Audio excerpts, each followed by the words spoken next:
Hey, everybody. TJ was probably expecting the intro to be the long intro. And as you can see, I created a new intro for Horror on TV, which is what I'm going to start calling these streams that TJ and I do for the horror television series. Hey, Super Batman Nerd, Blissful, Kathy.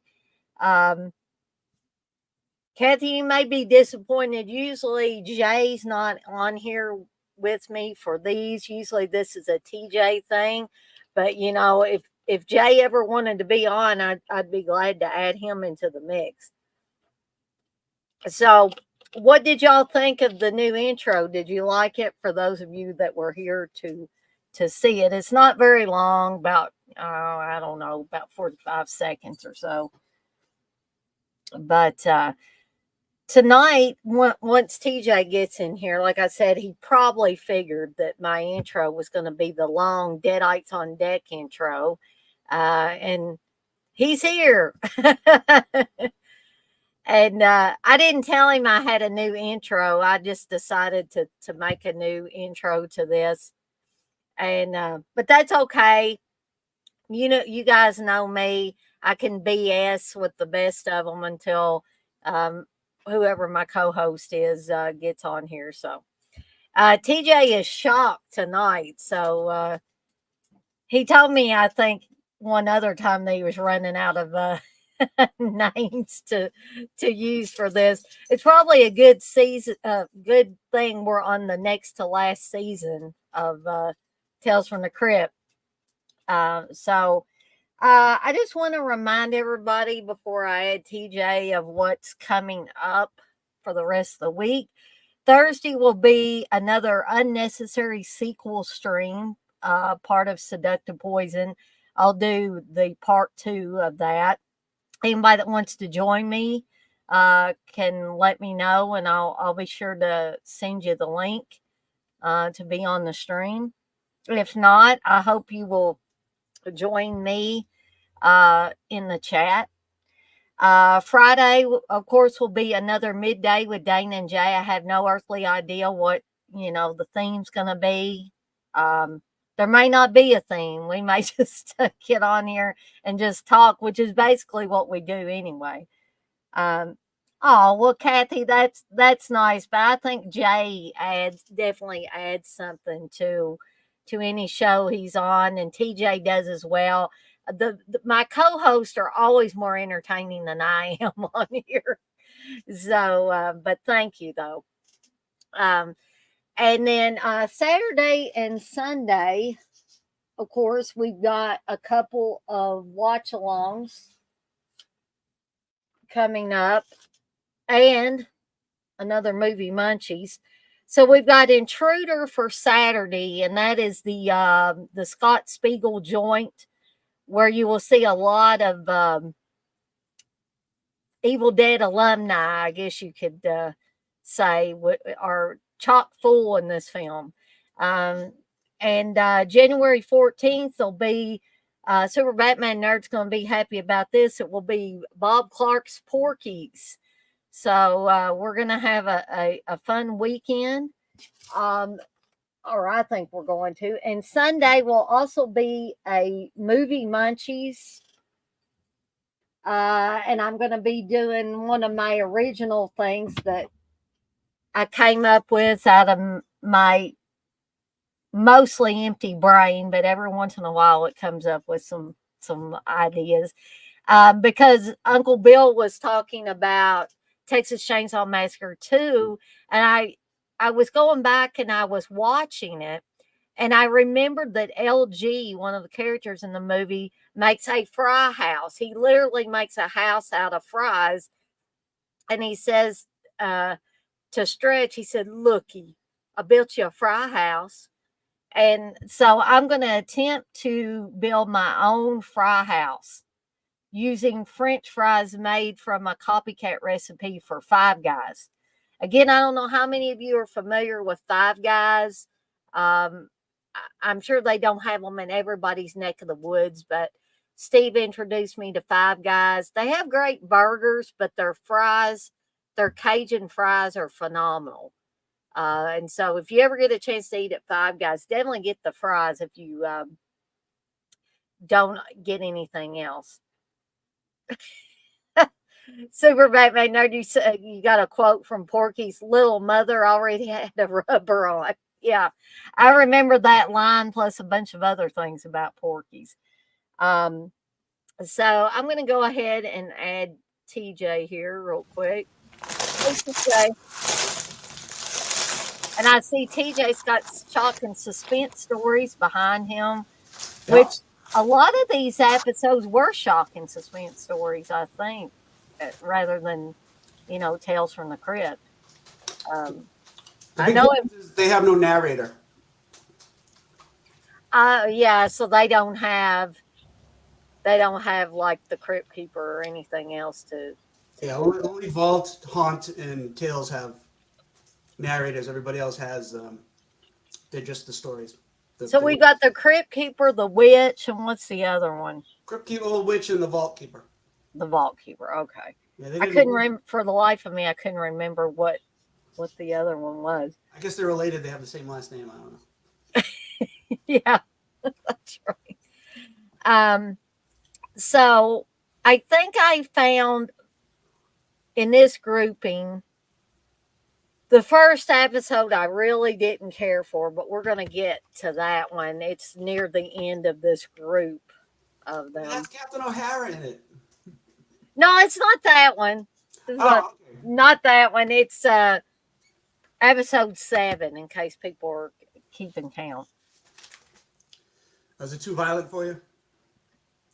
No, I don't know. It just didn't seem nearly as good as the other episodes that we've been watching.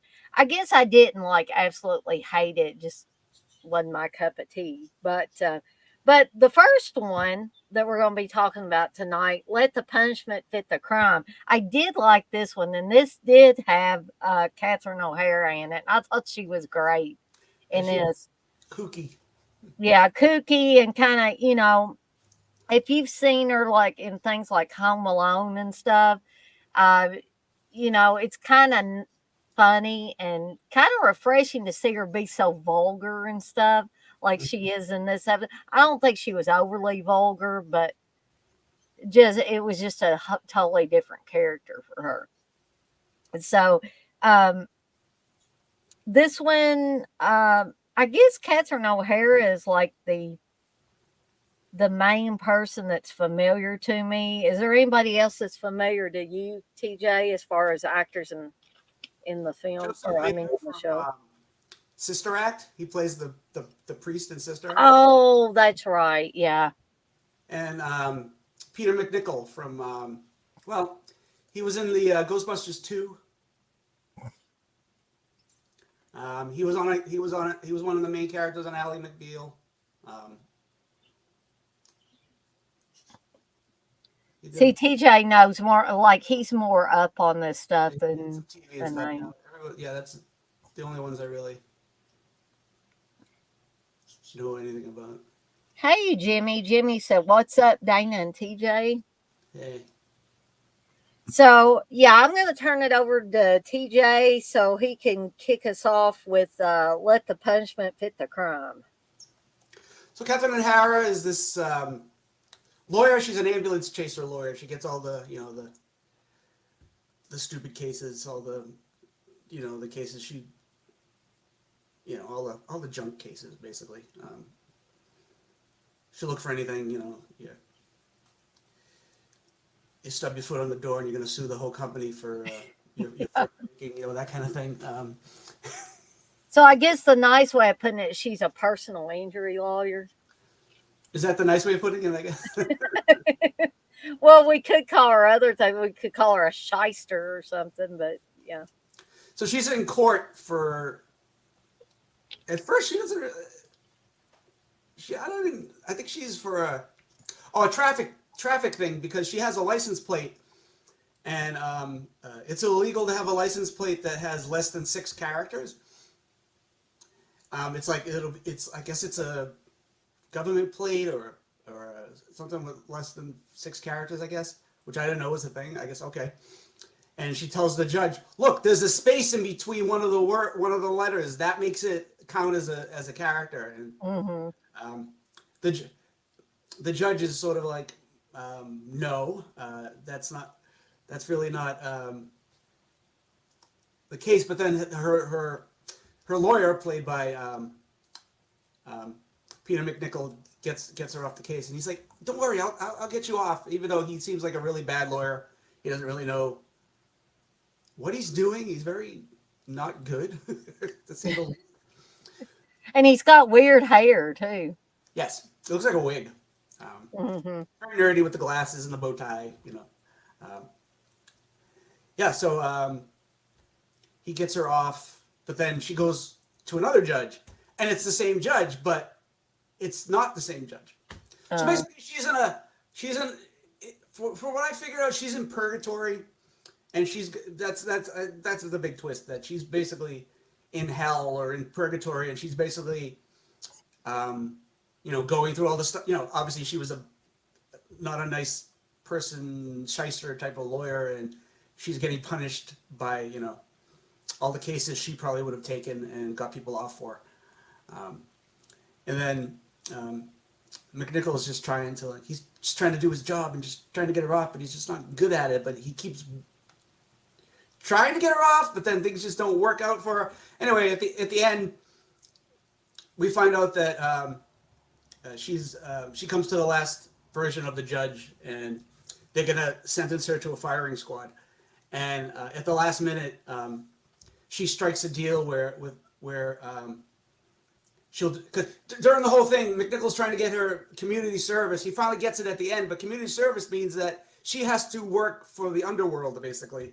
But he gets to die and go to whichever he goes to, heaven or hell, I guess, is the point mm-hmm. of the ending. And then He's relieved of duty. yeah, and then she's basically stuck there having to do these cases for the rest of eternity.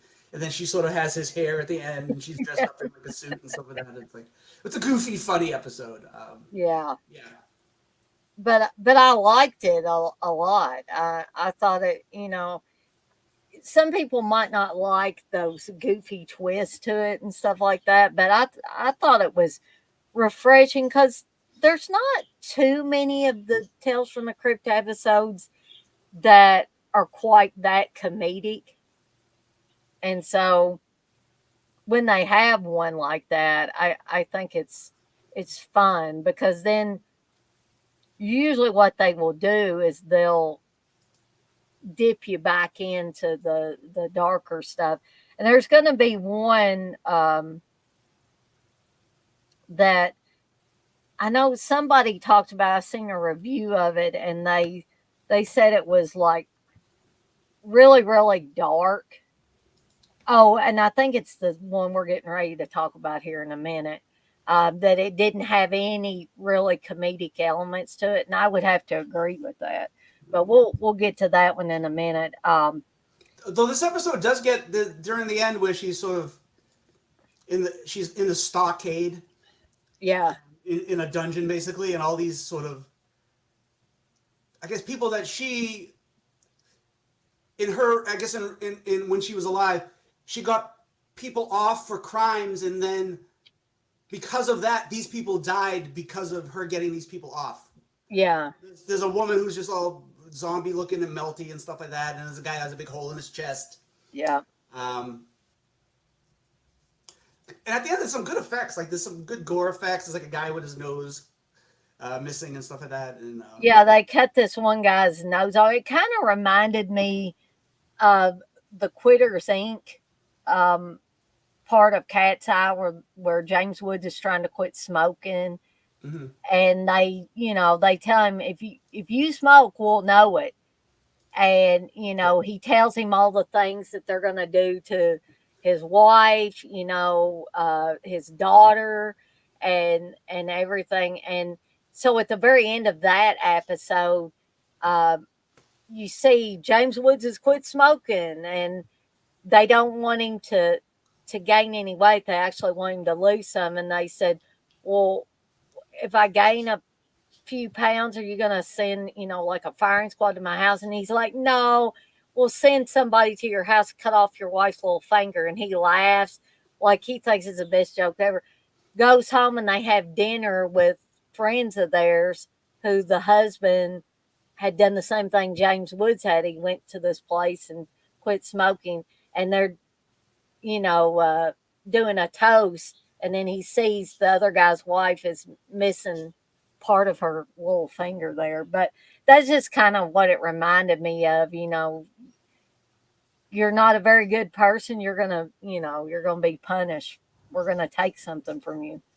That episode reminded me of the Alfred Hitchcock Presents episode where the guy's a gambler and then Mm, he'll take a finger if he loses, and at the end it's like the wife of the guy who's doing all the bets is like, he doesn't have any money, it's my money, and then you see she's missing like most of her fingers on one hand, so obviously yeah. she had to win that money from which is kind of a yeah interesting ending. So So, TJ, did you want to bring up oh, anything? it's so different. The comic book version is so dark. Really? So it's about these kids. Um, um, and they keep asking the townspeople.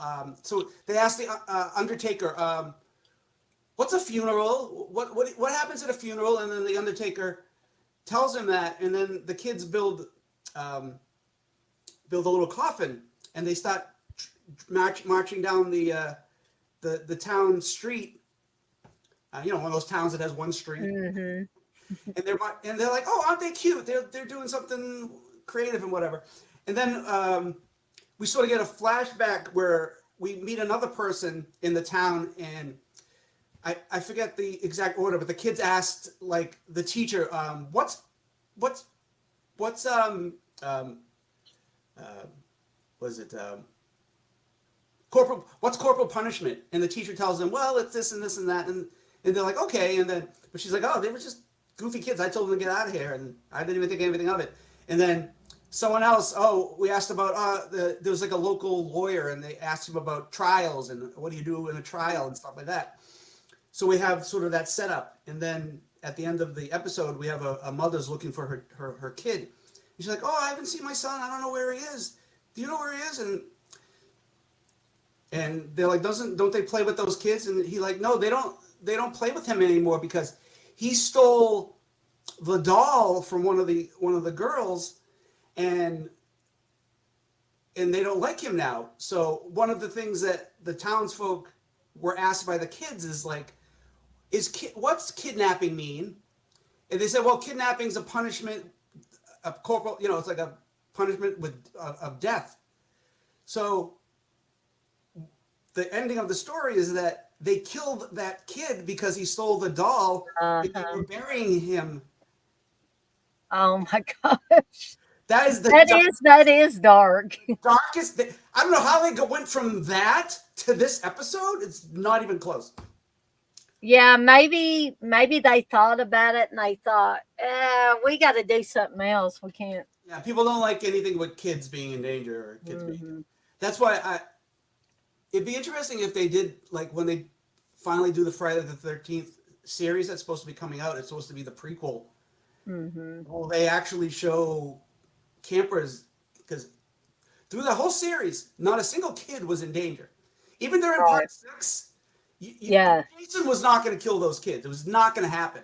No, he was curious about them, if anything, because Jason's like a kid himself. Well, You know. that's why I think that's the whole. I don't know if that was in the actual plot that they wrote out when Tom McLaughlin or whoever wrote the original script, but I always thought, yeah, he wouldn't kill the kids because he was still a kid. He basically disappeared as a kid and never grew up because he never had any contact Right. with people. I mean, whenever they do these series, I don't know if they're going to really go deep into the character or not. Um, But but he was basically living out in the wilderness and yeah, all that. He didn't know what being an adult meant, yeah. in his head. I mean, he kills everybody who's older because they're people of authority. You're right. Um, So I don't think he would kill. That doesn't mean maybe he would kill preteens. But then again, have you Well, seen I that? think the reason he kills the counselors is because counselors is who let him drown. They let it. They were messing But he did around. drown. In fact, he should be more mad at his mother. For what, 10, 20 years? She thought he was dead, didn't even try to look for him. Right. He didn't have a body. How did she know he drowned? This, like, I wonder if all these questions are going to be answered, like Rob Zombie's Halloween, where he told you every little tiny thing that you might have wanted to know. Well, I kind of hope not. I hope they don't delve too deeply into it because they spoil the all. If they give away all the secrets, I think they spoil the character. I When mean, they what do are they going to do that. with the show, though? It's a prequel about what happened before. Yeah, So I I don't don't know. know. Have you ever seen the Fair Street movies? Yeah, Now, they didn't care about killing kids. They killed a no, bunch. no, they That did second not. movie, they just killed anybody they could. Even the sympathetic kids, you just killed them all. Didn't matter. It didn't matter. Yeah, you're Yeah. right about that. I don't know. People either think it's a cheap way or it's too grotesque to kill a child. But I mean, kids die. Kids get cancer and die really young. I mean, you get all those commercials with the Oh yeah, St. those Jude's and everything like that. Some of those kids don't make it. Some of them do. But it's like, those commercials always make me cry. yeah. But Yeah. anyway, But I guess we'll move on to the next one, which is the one that when somebody did a review online that I saw, they said this was a very dark episode that didn't have any humor to it. And it literally does not have any humor. I dare anybody to find some humor in this episode. well, there are Uh, people laugh at anything. So I mean, by the way, so, these first three episodes were all shown on Halloween of 1994. oh, that's right. Yep. They Also, the most last comic certainly. book story was from Vault of Horror, number 33. I forgot that. But anyway, yep, only Sin Deep. Oh, Skin Deep, sorry. only skin deep. The And titles that sound like each other. yeah, I know. It's one of those titles where nobody wanted to get real creative. Oh, let's just change a letter or something, or take some letters Yeah, it out. was the one with um, Leah Thompson, Hmm. only Sin Deep. It was like, okay. Yeah, but this was a really, I feel like this was a really creepy episode. And if you, let me just say this, if you are freaked out by dolls, you probably will find this episode creepy because the woman in this has a doll. It's almost like a China doll, like a twisted China doll face. Um, and I'm trying to think if there is anybody that I am familiar with. The main woman in it I thought looked familiar, but you don't really see her real face, so I don't know for sure. How about you, TJ? Are you familiar with any of the Um, actors or actresses?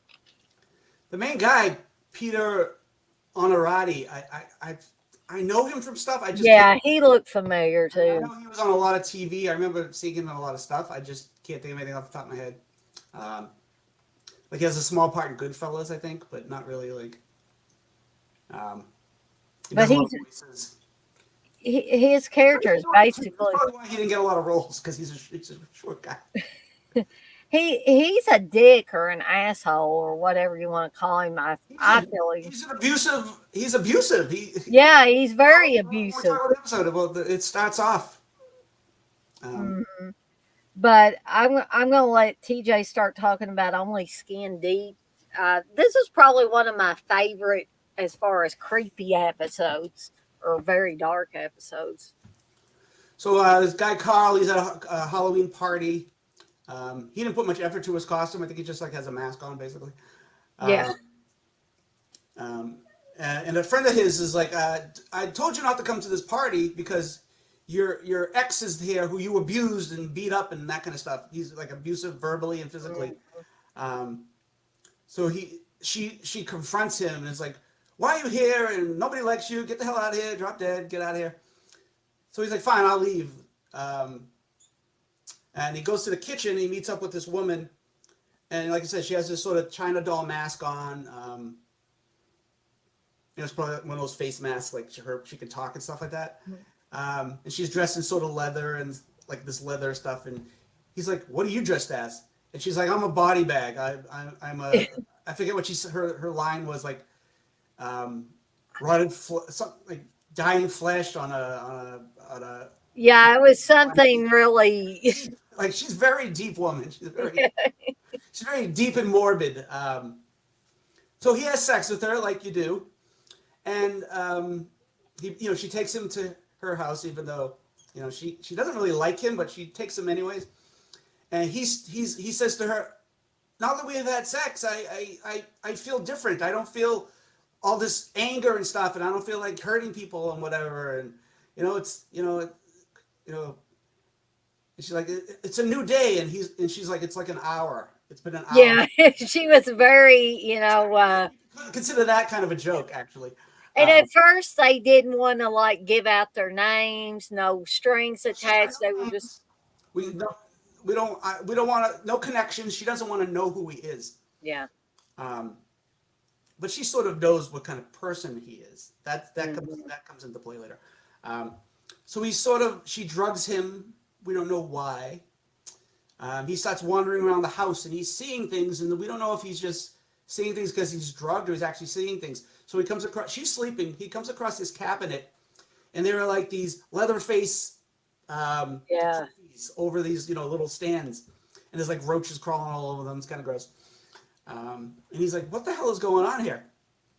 And she's like, he's like, "You drugged me," and she's like, "Yeah, I did." Yeah, she said she hadn't tried to hide anything. It's like, yeah. And they start fighting.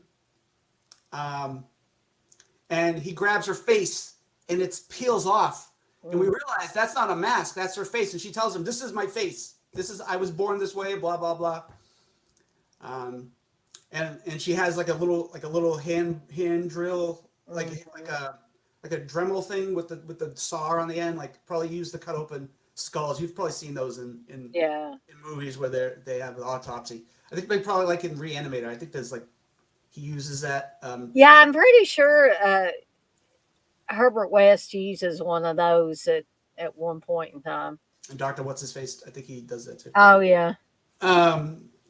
So and she starts cutting off his face, and at the end, you see she puts the little trophy in the case, and done with him.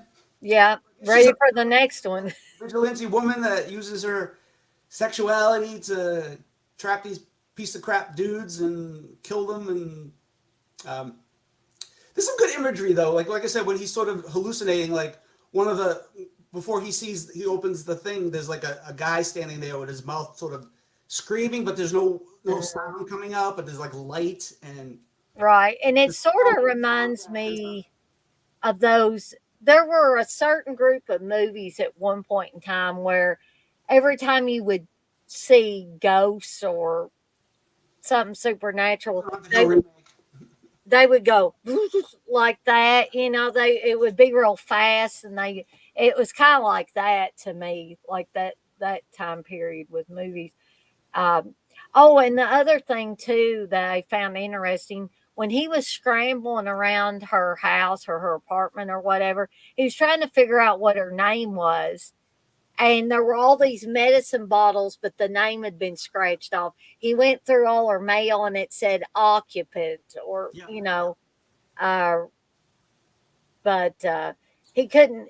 I just thought that was like, boy, she went to a lot of work to prevent anybody from figuring out what her name was, even to scratching it off of her medicine bottles. So he says Molly. She goes, "Yeah, sure, that's fine." Yeah. How do you know that, Super Batman nerd? How do you know what it's called? Did you look it up, or do you actually know about autopsy drills? Interesting. Yeah, I'd love to know if he did look that up, or he, Like, Um, Jimmy says, yeah, one of the better episodes. Great series. Um, he also loves What's Cooking. He likes the Leah Thompson episode. Yeah, all those were good episodes. I have an off-topic question. So on StreamYard, you could see the chat comments, right? Mm-hmm. How come Jay doesn't have that on his? I I don't know. I mean, because people have, like, I don't think if you're using your phone, can you see them, TJ? I don't know because I'm on my computer. I don't know if it works like. Oh, okay. I didn't know if you had ever used your phone. So if anybody uses their, Oh, that's why. Okay. or he's not using his phone, but he's using a laptop. And I figure if he's using a laptop, he should be able to see them, right? Does he know about that little thing where it says private chat and comments? Does he know that? I think I have tried to explain that, but uh, Yeah. maybe I'll try to talk to him again because he has a hard time seeing a lot of stuff unless he gets right up on the screen too. Yeah, maybe that's why he just. But It's he's hard for him to look too. Maybe he just doesn't even want to bother with it. he literally says he doesn't see that he has asked before, where are y'all seeing these comments at? And whenever I first started doing like streams on other people's channel, like the Dead Pit Boys, it took me a little bit before I figured out, oh, there's two tabs over here. I gotta click on the right one. He looked it up. That's how he found out. Okay. Sir Batman Nerd says yes, go to chat or comments. Yeah, interesting. So I'm not signed up to it. I'm not signed up to it, so I can't chat on the app, the computer app. But anyway. So I was this one that had a comic book story to go along with it, TJ? It's kind of the same thing. It's I don't think the guy's as abusive as this guy is. It ends the same way. It's a little different. I think there's this guy who meets this woman, and he hasn't seen her for like a year, and he only sees her at Halloween or something like that because they're at a costume party, and they're all dressed up, and she's dressed up like a witch. And he sort of falls in love with her, and then at the end, he finds out she wasn't wearing a mask, and he rips her face off. Oh my gosh! It's not just he doesn't just scratch her like in the episode. He rips her entire face off. Yeah, the final panel is just her bloody face, and it's like, yeah. So I think it's more of these people are in love, and then he finds out she's not what he thought she was. Mm-hmm. So it's the basic idea, but it goes in a different direction. So a lot of these episodes go in a very different direction than the actual source material. But definitely does. But again, I did really like this one. If you want the deep, dark, very creepy episodes, this is one. Yeah. And I can't think of. Can you think of one that was just all pretty much dark, TJ, other than this one? I'm forgetting now. I don't know. We're on season 6. I don't know. Because a lot of them, even the darker ones, had a hint of humor to them. But I didn't feel like this one lets you have a break during the entire time. It's pretty dark. I mean. Yeah.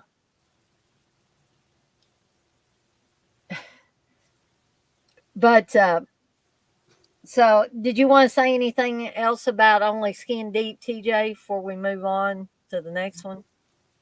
Yeah, not really. That was the comic was in Tales from the Crypt 38, and like I said, these first 3 episodes are all on Halloween, so I guess it was a special. Yeah, they had a one, Halloween super. I don't know about the next one. The next one's not my favorite. I enjoyed this one more than I did episode 7, which we're going to talk about in a little bit. But Whirlpool, it kind of went back to the source material in more ways than one, because it's another one of those where people were working for Tales from the Crypt. Yes. And you see it on the door and all of that. Well, the comic did that all the time. They do it a lot less on the series than they did in the comic book. They make references all the time. I think there might be like that are references in a lot of the episodes, but more than anything, and not all. There were a bunch of comic book episode. I keep saying episodes. Comic book stories where it took place in the EC comic world. Right. The kind of like there's a Marvel universe, so there's a EC Comics universe. I'm surprised no one did a Stan Lee comic book about Stan Lee, like being a comic book artist, and Yeah. maybe he's a superhero too, or at least he's more like the head of the superhero or something, like a Nick Fury type of character. But this one was actually directed by Mick Garris, which I've heard more than one person say Mick Garris is not a good director. Which I don't think he's that bad of a director, but Well, people say David Gordon Green is a bad director, but he just has had some bad movies made. I don't necessarily think he's a bad Pineapple. I love Pineapple Express. That's a great movie. I love that movie. Especially if you like drugs, Pineapple Express is definitely the movie. Yeah, but the thing about David Gordon Green is now I don't know about back then, but somebody had a YouTube thing and was like worst director ever. I was like, he did have some stuff earlier that he was good at, but I just don't know why he wants to keep doing these things that it really has no business doing because he's making garbage. I watched Believer. You put yourself through that, TJ. And then you got nothing for them to do. Yeah. And then, like, halfway through, you bring in Ellen Burstyn, and then you blind her, and then you got to represent every religious group there is. Doesn't bother me. That's not a problem. It's just the story wasn't good. Well, the story wasn't good, but you hear about these two girls. You barely know anything about them before you see them at school. Then they disappear. You have to know. Yeah. In the first one, you learned about Reagan. You learned. Yeah, you did. What kind of person she was and how people interacted with her. Mm-hmm. And you learned about Karis, and you learned about the other priest. You learned about people. And here, there were stories intertwined there. They're very religious. You barely know anything about them. The little girl barely had anything to do. Mm-hmm. And it was about. I think the problem is David Gordon Green was going to make 3 movies, so he's like, well, I'm going to make this movie, and it's going to be about this part of the story. You can't do that because if it doesn't work out and you can't make the other 2 movies, you have this movie that doesn't make sense. And I think that's what happened. He's probably like, oh, I'm going to make it bring up more stuff in the next movies, but it's like, you can't do that. Mm-hmm. And then the ending, spoilers, anybody who hasn't seen Exorcist Believer, I'm going to do a spoiler. The girl goes to hell? What kind of ending is that? TJ should have had a rant about Exorcist Believer. She goes to hell? Seriously? Yeah. Because the father is an idiot? I mean, yeah, all the parents were idiots pretty much in that movie. I like the setup of Ellen Burstyn as Chris. You said the different religions. I don't mind that. That makes sense. She's trying to figure out the sense of the world, and she's going to other places and seeing how. Well, I meant when the actual exorcism was. People make them out to be. People think, oh, everything's so totally different because you don't like or you hate the other religion. That's not the case. All religions, there's a base that's the same. But the problem I had was not her looking up the different religious things. Is during the exorcism, they had to have everybody in there. That room was full of people. Not only the parents, but you had I don't know. It just didn't make sense. And I don't get that patriarchy thing. That was the guys were talking like the Dead Pig guys were talking about. Like, what the fuck are they talking about? And then I watched it, and I'm like, why did that need to be in there? It didn't. And that was negating the people who died to save her child. Like, and I don't like what they did with her character. They gave her nothing to do. And she, like I said, she gets blinded in the dumbest. You see her for 2 minutes, and then she gets blinded. Oh, in that the deep fake where she's an old interview with her when she was younger. I'm like, who did the voice? Because it's sort of like her, but then it's totally not her for 90% of what she's saying. But yeah, that was waste of oh, I don't know if they did it on film. I hope they didn't. That was a bit of a waste of film. But anyway, Yep. Whirlpool. Yeah. And I'll just say Jimmy says Mick Garris is not bad. Hit and miss, same with every director. I think that's probably a better way to look at it, Jimmy, because some of my favorite directors have had some misses I'm out of breath. along the way. TJ, literally, that should have been your rant. We didn't Well, do it was. It your. was right in the middle. I didn't get my intro, but I'm gonna do the intro again because I love that intro. Because it's funny. yeah, Superbad Minder. That should have just been a short where she goes dragged to hell. I'm like, what? And the dad was not listening to what they were talking about. He was just, what? That's what I was like. So they're talking about how you choose the wrong, it's the way you choose it's not, it's not about who you choose. It's the devil trying to screw you over. And he's the most religious, him and his family are supposed to be the most religious people. And they're the ones who screwed up the most. And the guy who's supposed to be an atheist is the one who figured it out. Yeah. I wonder if that was a legitimate shot at religion and how those people are so fanatical about it, how they're just wrong. Those people are so fanatical, they don't even go by the 10 Commandments. They're like, oh, adultery's fine. What? Anyway. Yeah, that's right. But anyway, back to Whirlpool. Richard Lewis is also in this as an asshole boss, basically. Yeah. But I'm going to turn it over to TJ, even though he didn't really much care for this one, but I'll let him talk about it. It was like, eh. The original story is a lot better. But anyway, so Rita Rudner, comedian, she did one of my favorite jokes that she did. She's talking about how people think she resembles people and whatever, and then she's like, somebody yelled across the room, "Lady die," and she's like, "Oh, really?" And then I realized he was telling me what to do. Favorite joke. So anyway, she's a comic book artist and story writer. No, she's a comic book writer. She writes stories for EC Comics, Tales from the Crypt. It's on the door. And it starts off with she's telling her boss her story, and she's showing him pictures, but we're watching like a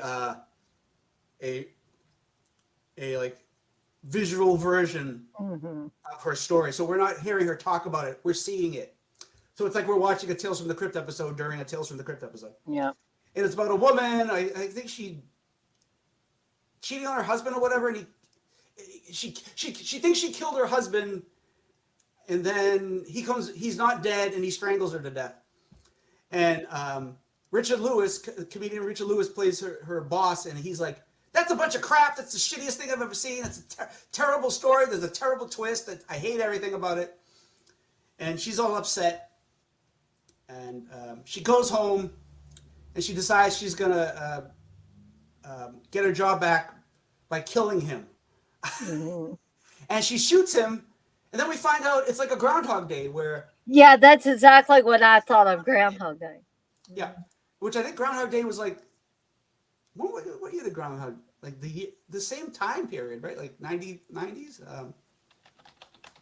Well, I'm not thinking 93 or something. Groundhog Day came out. So I'm guessing they were like, I wonder if we could do something and make it like Groundhog Day. Let's do that. Yeah. So basically, she's the Whirlpool is not only the title of her story, but it's her reliving her thing and going over it again and again. Then she gets arrested by the cops. So we go. She gets killed by the cops and comes back. Yeah. So this happens like 3 times. Then it happens again, but we realize it wasn't her all along. It's actually Richard Lewis who's doing this. He's telling the story because he's telling about the Whirlpool story, and he's using his boss, who is Rita Rudner, as the model for the character. And then she's sort of like him now. So she's like, this is a bunch of shit. She's like smoking a cigar and everything like that. Yeah. He was smoking one earlier. And she's like, this is a bunch of shit. And how dare you use me as your reference for this, as the character. And I hate it. And then at the end, he's like, oh no, and then you hear the goofy music Mm-hmm. of the whirlpool because it's him that's reliving it, not her. Which is the Right. twist I like. Like I said, the episode that's okay. It's just not exciting. And you have these two comedians, and they're really Mm-hmm. not that doing that much funny stuff. No. There's some goofy music, but other than that, there's really, you know. I mean, it wasn't a really strong episode, um, but I don't know. Some people might just blame it on Mick Garris, but you got to think of the material that he had to work with too. Yeah. Which was the screenplay was written by A.L. Katz and Gilbert Adler, which are Mm-hmm. creators of the damn show. So, I guess if you want to blame somebody for a weak storyline, I would say blame the screenwriters. I did like Rita Rudner in it. I liked her character in it. I liked the ending where she's a different personality. She's like, yeah, see, this is a bunch of shit. I hate this, but she's not Southern. I just went into Southern by accent. But, I like that though. I'm trying to become one of those people. But I liked her in it. Like she kept me interested at least throughout the. But yeah, it was. I don't know. I didn't hate it, but I didn't love it. I don't know why I didn't love it. I can't really pinpoint what I was like. Oh, that wasn't great, but like, Well, it wasn't a strong episode by any stretch of the imagination. Not as strong as some of these other ones.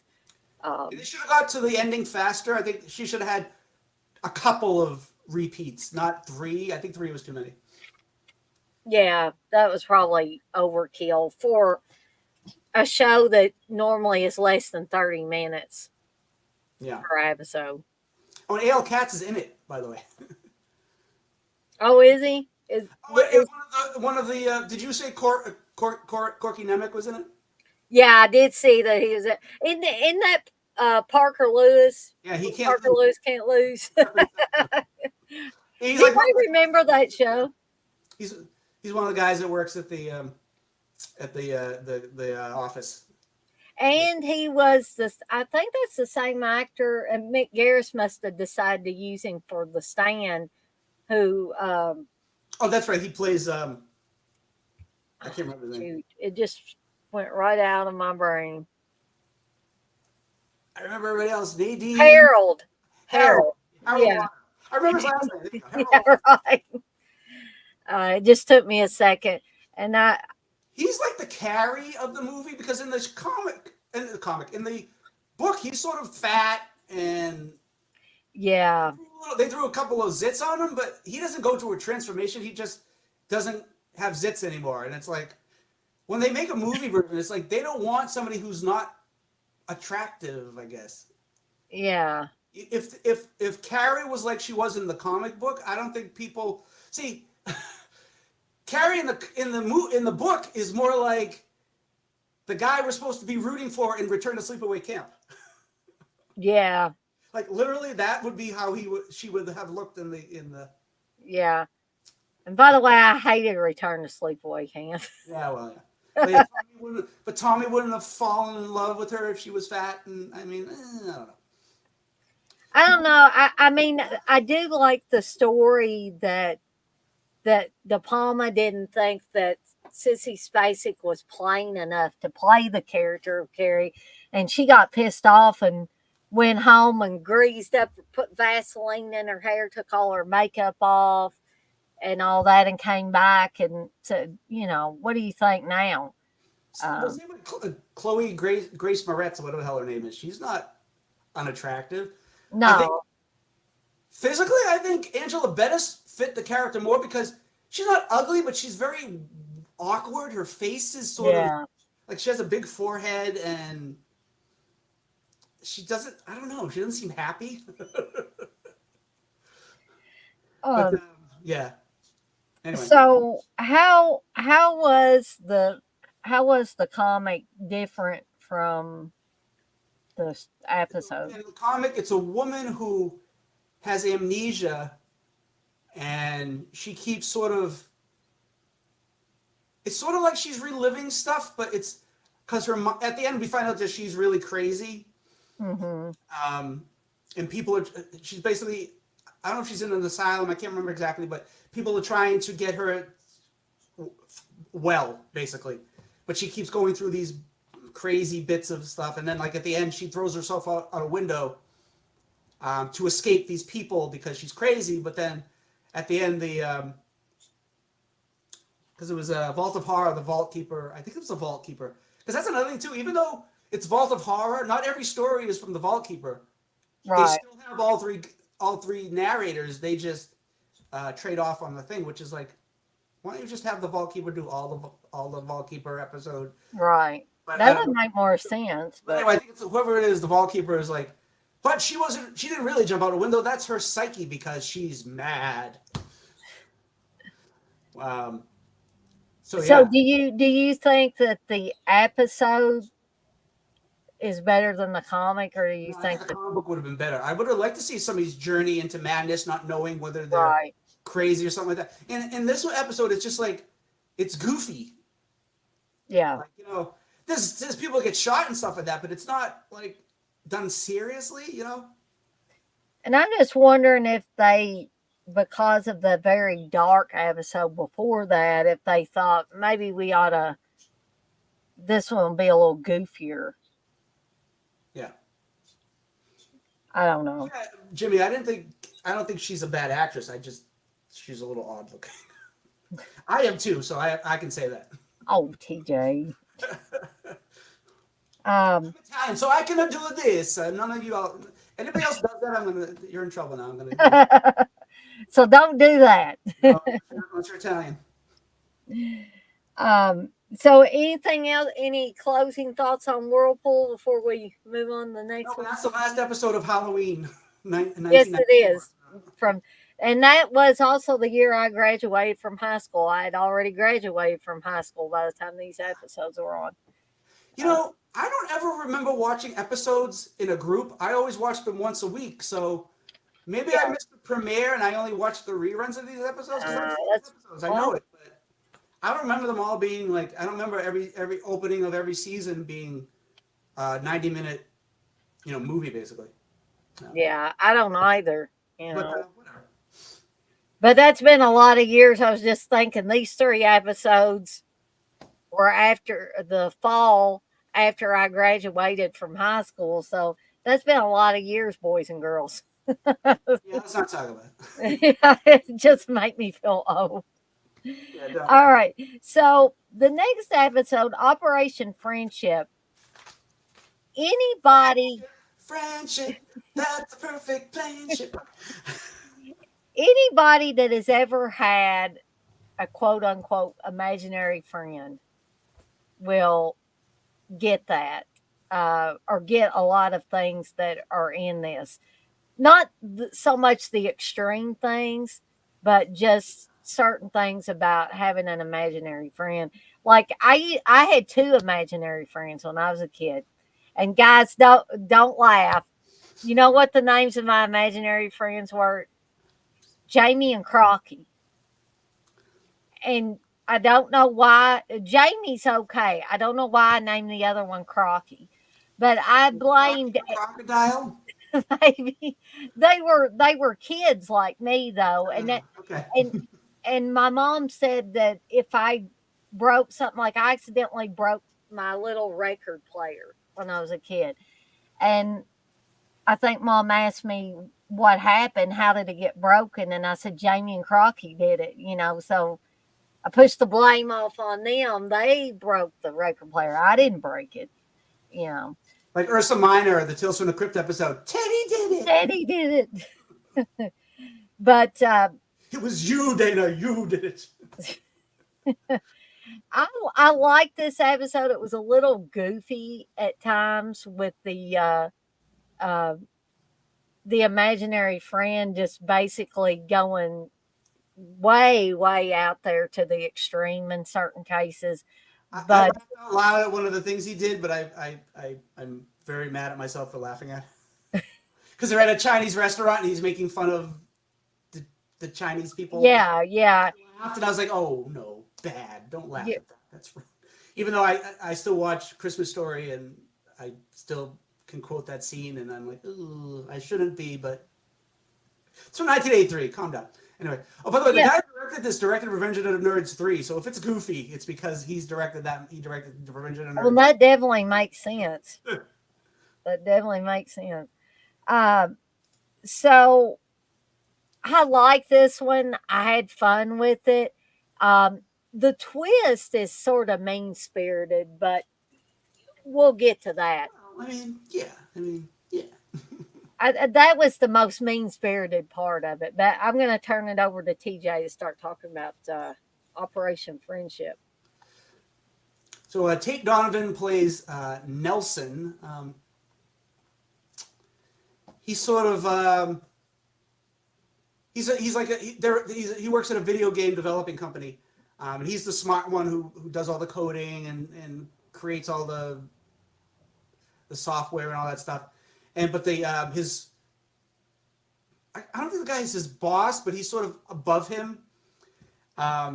And he basically does all the things, and his buddy takes the credit for it. Yeah. And the boss, even the manager is like, "Oh, you should be more like him," and stuff like that, and outgoing, and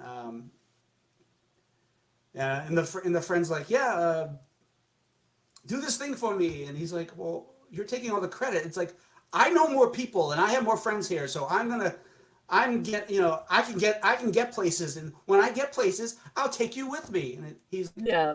fine, I'll whatever, because he's sort of a doormat being walked over. And then we get into his imaginary friend who's trying to tell him to stick up for himself. Jay, played by John Caponera. What has he been in? He looks familiar. He's familiar too. Like, can't remember what he was in. He was in the show The Good Life. I don't know if you ever saw that show. I don't think so. Anyway, he's guest starred on a lot of shows. His imaginary friend's trying to get him to, stick up for himself and whatever. So the imaginary friend gets him to meet this, ask this girl out that he likes, and he sort of doesn't want to, but his friend sort of convinces him. And it's interesting because the actors who don't know that this imaginary friend have to pretend that he doesn't exist, and I'm like, you got to be really good, because so they're at dinner and they're talking, and the imaginary friend starts massaging his date, and she's like, oh, and I'm like, how could she stay in character and not like react? Because there's a point where she's like, he starts rubbing her, and she's like, oh, but then she's like saying something, so it's like she's sort of reacting to what he's doing, but she's not really, because he doesn't exist. Like he drops a napkin, he goes under the table, and he's telling us, "Hey, stop doing that," and blah blah blah. And then she comes down and she goes, "Hey, what's going on down here?" Which I thought was funny. So, But you know what was funny? She was. What did she say? She was like a child psychologist or something. Yeah. So during dinner, he's like, "Oh, I wish I had you when I was younger," and then his imaginary friend's like, "No, tell her you have to get out of here. You got to do something important," because he realizes she's a child psychologist. She might make him go away. Get his imaginary friend to leave, and because he does this thing, and he does it when he goes out to dinner with her, where to make his imaginary friend go away, he goes like that. And I thought, yeah, she's gonna think he's crazy. But then when she says, "Yeah, I'm a child psychologist," I was like, "Oh, okay. Well, that's why she's okay with all this stuff." Yeah.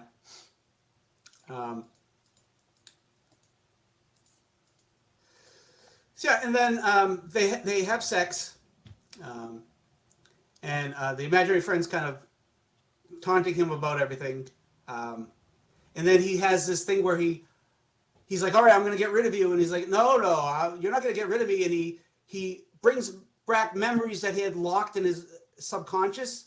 So he has like a nun who like a abusive nun, and a bully from school, and I think the guy who he works with, who's taking all the credit, and it's like, because he's like, "I'm gonna drive you crazy so you get rid of her and she leaves and whatever," and he finally stands up for himself, but it's too late, because the his imaginary friend not literally but subconsciously throws him out. Visually he gets thrown out a window, but Mhm. it's his subconscious where the imaginary friend is now taking over his life, is now running things, and he's literally gone for good, Yeah. dead. He's dead, and the imaginary friend is now taking over his body, and is now getting him the promotions he wanted, and he's got the girl now, and so he kind of gets what he wants, but But then he's an asshole now. So, he's sort of he's sort of a douche. It kind of reminds me of um, the Sunken Place from I can't remember the name of the movie. No, somebody in the chat help me. What's the movie? Um, the Jordan Peele movie. Get Out. oh, get out. Because he's sort of we well, it reminds me of Get Out because in the context of the story, the original guy is his personality is gone, but in Get Out, there's the sunken place where the white people have now taken over the guy's.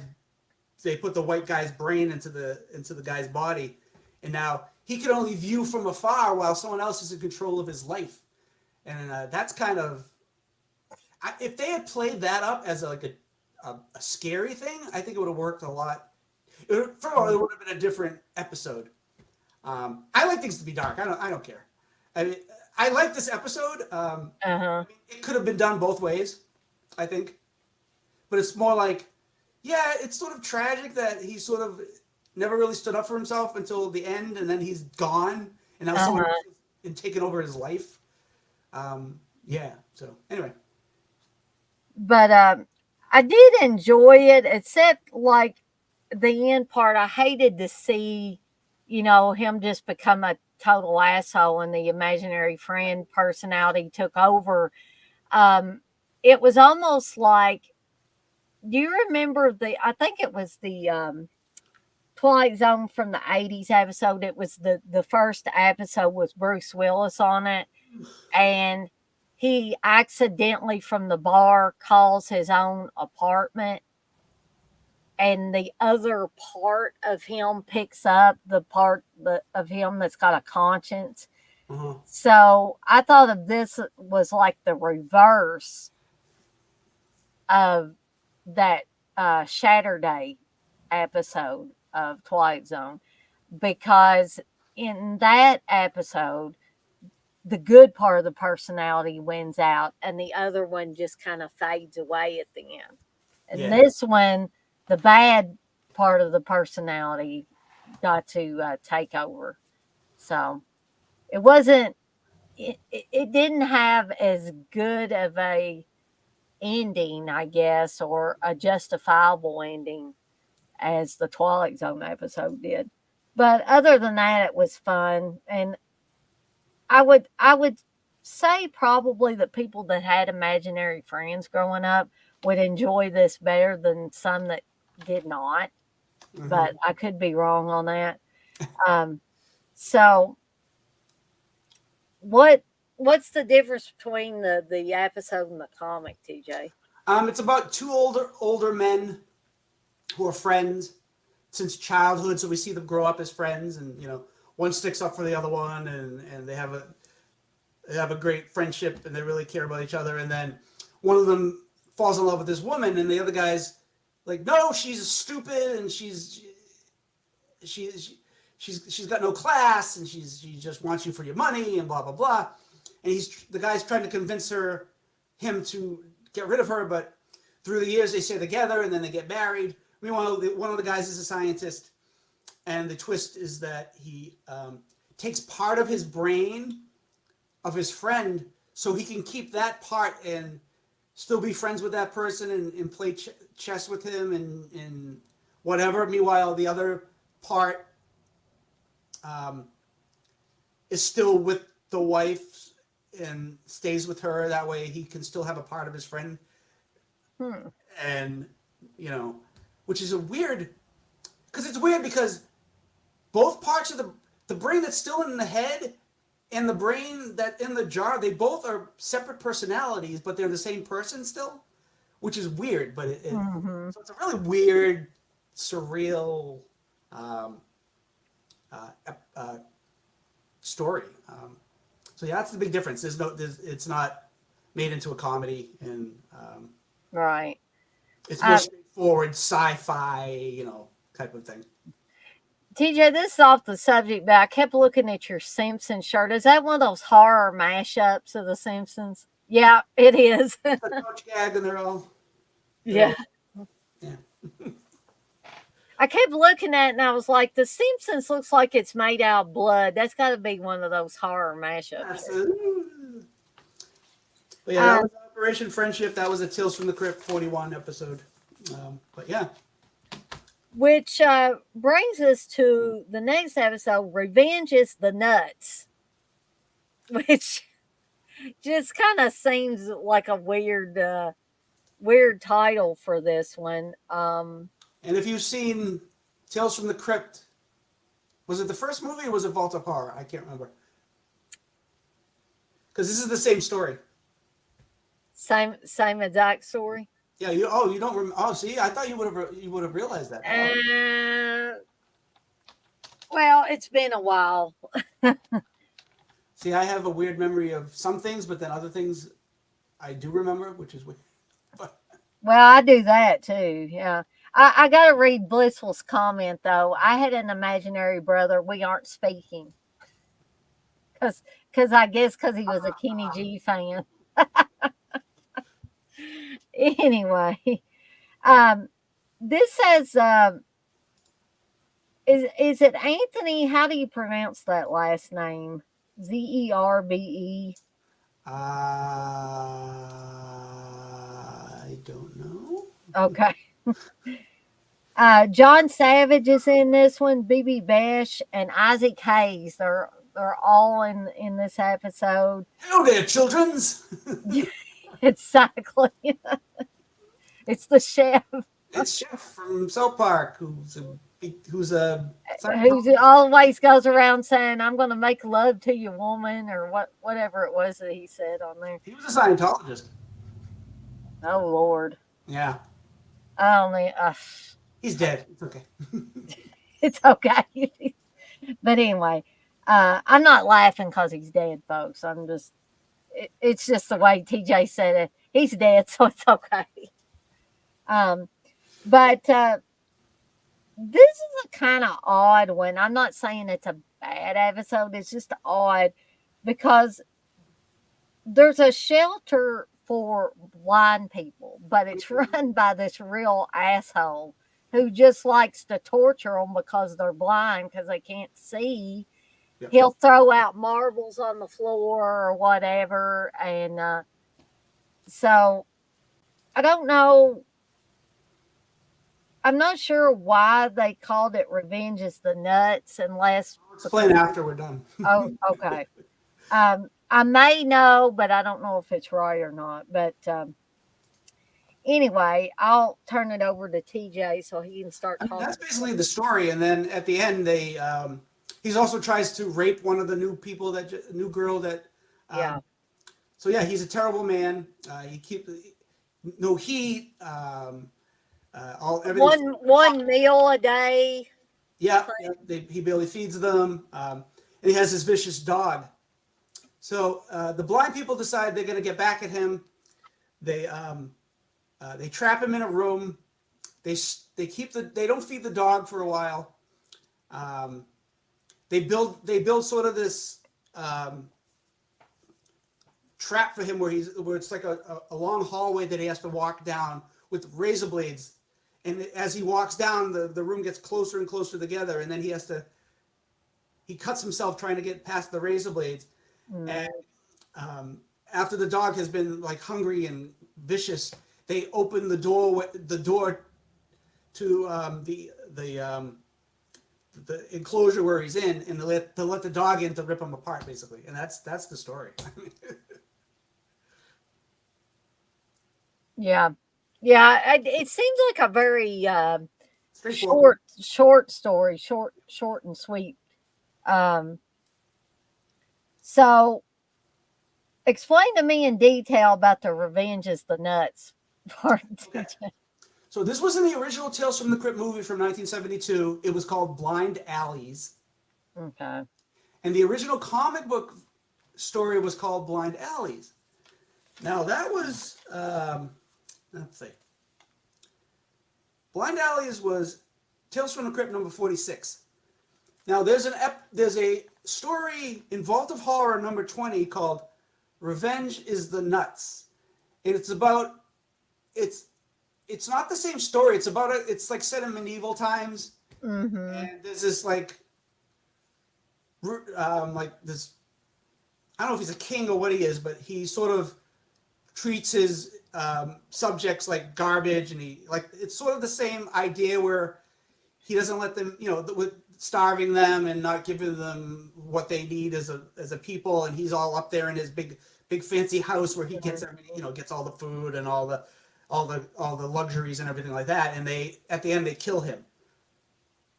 So for some reason they took the title of that episode, of that story, which is called the title of this Revenge is the Nuts, is because everybody in the town has gone crazy, so they're all nuts. Oh, They okay. have revenge on the guy who caused them their suffering. So for Mm-hmm. some reason they took that title and they put it with a different story, which I don't get it, Hmm. and I can't find out in researching it why they did that. I mean, like I said, the stories are vaguely similar, but they're so Right. different that I don't get it. But I thought maybe it was called Revenge is the Nuts because the dog basically tears him apart. I thought, well, maybe the dog tears his nuts off or no, something. they're not that literal in this show. I just could not figure it out any other way. Yeah. But it makes sense now that you explain that, TJ. It's weird. Um, Why they just call it Blind Alleys? I don't know. yeah. Um, so I mean, this one's mean spirited at the end too. The I don't bribe. get it. What's so mean about that? Um, well, what happens to a certain character in the bribe is what makes it mean spirited to me. Um, Oh, the bribe. I thought you were talking about oh, you thought I was talking about I Revenge thought we were is the still talking about Nuts. that. Okay, never mind. Okay. So, unless you wanted to talk more about that episode, TJ. No, All I right. got everything out. Okay. So the bribe, this is the one I'm thinking the end is mean spirited. I was like, I kind of like, it wasn't like the right person got their comeuppance, in my opinion. But we've got Terry O'Quinn, Kimberly Williams. Um, I'm gonna is is it Benicio del Toro. Benico or how do you pronounce? You never heard his name being mentioned? I have, He's but a when big I actor. yeah, I know, TJ, but and I probably heard it, but sometimes Right. even if I hear a name 100 times, when I go to try to pronounce it, I have trouble with it. You think it too much. That's the problem. Probably. But anyway, he's in it. So, um, Hal and Williams, Isai yeah, Morales from La Bamba, yes, with the brother. yeah, that's right. Yeah. Yeah, you're exactly right. Um, so yeah, I like this episode, but yeah, man, is it mean spirited at the end. But I want to turn it over to TJ to start talking about this one. Yep. So yeah, Terry O'Quinn. He's a fire inspector, um, and he's going to shut down this like strip club because his daughter had worked there Mm, as a stripper, and he was given like these photos of her naked, and he sort of goes there, and um, is mad at the owner, played by Isai Morales. His name is Puck, and he's sort of like, I'm going to shut this place down and whatever. We find out his predecessor was taking bribes, and he's like, you have to take bribes too and whatever. And he's like, no, I'm not that type of person. So he like refuses to take these bribes. Meanwhile, the daughter breaks up with her boyfriend. She says his parents don't think I'm a suitable wife, that I'm a slut, which I mean, she's a stripper. I mean, and she also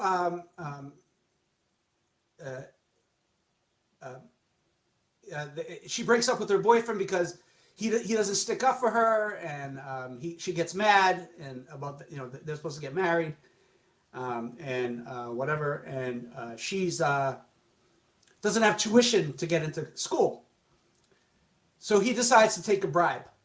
Mm-hmm. And then he sort of feels bad about doing this because he's not that type of person. He's very like, even though his girlfriend, I keep missing it. Even though his daughter was a stripper, he's still treating her like, he's very controlling to a point. He let her be a stripper, but he wants things to be a certain way or whatever. So anyway, he decides, all right, what I did was a bad thing, but the best way he can think of getting out of it is to find this guy who's an arsonist and have him cause a fire at the club, so he can sort of get revenge on the guy that he had to, because he also that's where he gets the money from. So he gets money, he gets a bribe, he takes the bribe so he can pay for his daughter's schooling, which maybe he's still taking a bribe, but he's doing it for a good reason. But then again, are you going to kill somebody for a good reason? But anyway, so he's going to set a fire because he's like, all right, nobody's going to be there at night.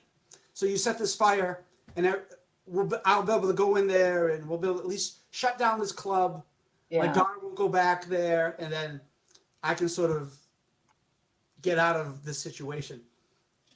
Well, he goes there. We find out there was a party being thrown there, and Puck is brought out on a stretcher. His whole side of his face is all burnt and charred and gross, and it's really good burn effects. Like the whole side of his body is all messed up, and he has the bracelet of that he gave to his daughter that Puck has in her hand, and he's like, "Oh God, I killed my daughter," because everybody else who was at the party is dead.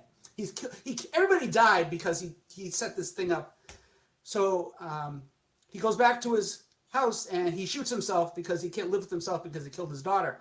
Mm-hmm. Meanwhile, we hear that there was a voice message on his answering machine. Cut to his daughter calling and saying, "Oh, I'm sorry, I lied," and this and that and whatever. We find out that it was an engagement party, but it wasn't for her boyfriend. She's actually dating the guy who works at the club, who's sort of like the doorman, supervisor dude, who she was actually having an affair with him, which is why she broke up with her boyfriend. She was only with the boyfriend because the father was approving of him. Yeah. And she was with this other guy and it was their idea, her and him, to send the photos to the father because he thought the father would think it was the other guy. Yeah. And so they don't know that the father shot himself because he thought he killed his daughter. And he's like, well, we got this money now, so I can get paid for, school is now paid for, Dad, and everything's all set.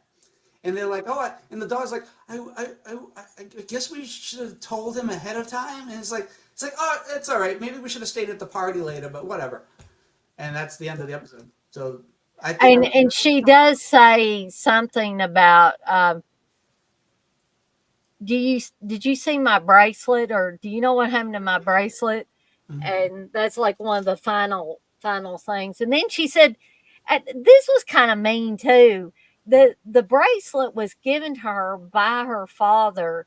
It was something he gave to his wife before they got married. Yeah. And it's like, and the last thing she says is, "Oh well, it doesn't matter." I'm like, that's pretty cold hearted. Your dad Sure. gave you this. With questionable morals. I mean, she lied to her father, and she caused all this basically. Yeah, She should have said, unfortunately. "Dad, I want to date this sleazeball." I don't, which he's not a bad guy. It's just she should have just said, whatever. But it wouldn't be a Tales from the Crypt episode. No, it would not. But very mean spirited ending to that story. I didn't hate it. Just it was just mean spirited. Which so what's the differences between the show and the comic, TJ? Well, this was a shock suspense story, number 7 episode. So this wasn't even a Tales from the Crypt episode. All right. It's basically the same. There's little differences, like she's not a stripper, obviously, because this was the '50s and they didn't have strippers. You didn't do comic book stories about strippers. No, with strippers in it. Also, she wants to get married, and they can't pay for the wedding. So Uh, there's no subterfuge about who she's dating, and at the end, the party is for their engagement party, which they don't go to. I forget the reason they don't go. Oh, they decide to elope. That's why they don't go to the party. That's why they don't stay at the party when the fire happens, because they basically the party was for them to go and elope and get married. And at the end, she's like, we should have told my father that we were eloping because he would be very happy for us. But it ends the same way. So they drive off. He has shot himself, and yeah, that's the ending. So everything else is sort of the same except for the circumstances. right. It's less Which sleep. they had to adjust for. Because it's the '90s and it's HBO. We need nudity and we need. Well, and they had to have all them strippers showing their boobs and their asses and all that. Yeah, they had to do that. But yeah, So haha, Wes, funny. yeah, we're not. This is part one of season 6, and we didn't have 4 parts to season 5. Yes, by the way. Um, Yeah, that was the Brad so this brings us to the pit, which Christmas episode.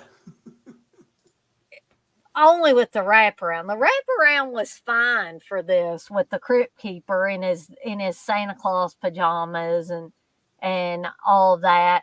But the story itself, This came out on November 30th. Like, that's a little early. yeah, and this one was directed by John Harrison, and it had Wayne Newton in it, so it should have been better than it was. Well, But I don't know. I couldn't get into it. I thought that the two Lourdes, good Lord, that's why I was laughing, because of what he wrote in the chat. he just like he knows her name, Different names for her. That's great. but That's Madonna's daughter, isn't it, Lourdes? maybe yeah. I call her Lardass, but anyway, that's. Anyway, the pit episode, it has 2 really naggy, bitchy wives in it. Uh-huh. And the men are what they do they're are they kind of like MMA fighters or They're bare something? knuckle fight. Yeah, they're bare knuckle fight. They're not MMA. They're bare knuckle fight. Yeah.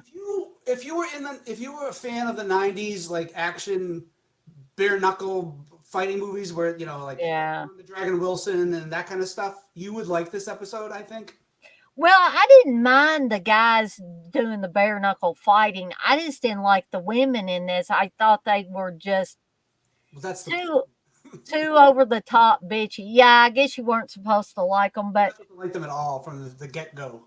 they ruined the whole entire episode for me. I was like, will y'all two just shut up, you stupid bitches? Just shut up and go away. They gave women a bad name, those women in that episode. But anyway, I didn't care for this one. Definitely the weakest one that I've run across uh, since me and TJ have been doing the Tales from the Crypt seasons. This was one I actively did not like and can't imagine myself going back anytime soon to watch it. But I'm going to let TJ start talking about it and see if he liked it any better than I did. So we have Aaron and Felix. They're fighters, and they're basically rivals. But they're more pushed by their wives to be rivals because the wives are rivals themselves. They're like some kind of they both have athletic backgrounds, and they were both like opposing teams, and they always hated each other. And they're like, but they're both trying to get their men this job in an action movie. And there's a lot of name dropping. Short, they're better than Schwarzenegger's ass in this, and like bring up that kind of stuff, and you know how they're both vying for the main character in the movie Pulverizer, which I think is a funny title. Yeah. If you've seen those movies, they've got weird names like that. No Retreat, No Surrender, and Black Belt, and Talons of the Eagle. They have all these weird names. It sort of reminds me of that movie. Was it The Destroyer, the one with Lyle Alzado? Oh, okay. It's a fighter movie, but the title is like one of those weird 90s, late 80s, early 90s type of titles, which I think is hilarious. So this is a funny episode, even though, yeah, the women are terrible. They hate each other. One of them seems to love her husband, but she's so engrossed with hating the other woman. She's just kind of obnoxious, but the other one's worse because she's like won't let her husband touch her. She's cheating on him like vagrantly, like yeah. The guy she's cheating on him with is in the other room. And then there's a scene where she's really mad at the woman, and she's like doing these. You think she's doing these chin ups, and she's doing them with one hand, and she's coming up and down and up and down, and then she's like, and then she shakes it off, and she's basically getting off of the guy she's having sex with. So she's not, Right. she's technically doing pull-ups, but she's also having sex, which I think that was hilarious. I think this is a funny episode. Wayne Newton is sort of this promoter, and he comes into play, and he's like fixated on these two people. I'm going to say that he's fixated on two people who he thinks would have a great knockout battle. So he comes up with this thing called it's a Malaysian rules death match. And Malaysian rules is you can use weapons. There's no rounds, and it's basically a fight to one person no longer can fight anymore. So one of the wives comes down. So they have the setup with the cage, and they have weapons and stuff. So the wife comes down there to sort of stack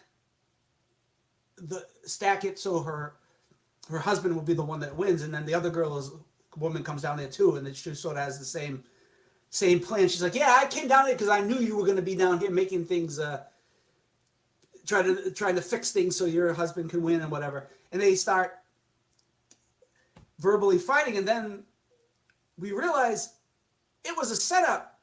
Wayne Newton doesn't want the husbands to battle. He wants the wives to battle. Yeah. And they start beating the shit out of each other. And then the two husbands are sort of watching with Wayne Newton in they're sort of like, you know, they're like in like a skybox type of situation. Right. So the match, and they're sort of like, yeah, this was our plan. And yeah, the husbands are sitting there just enjoying the hell out of it. They wanted to be friends. They say during the episode, we don't mind the guys. We like the other guy and whatever. And so the outcome is they both get the movie, and it becomes a buddy picture instead of one of them being a star. And they're like, well, this is going to be a fight to the death. So they're killing off their wives, and they're going to live happily ever after. They're like, isn't that the point? Doesn't one of them say that?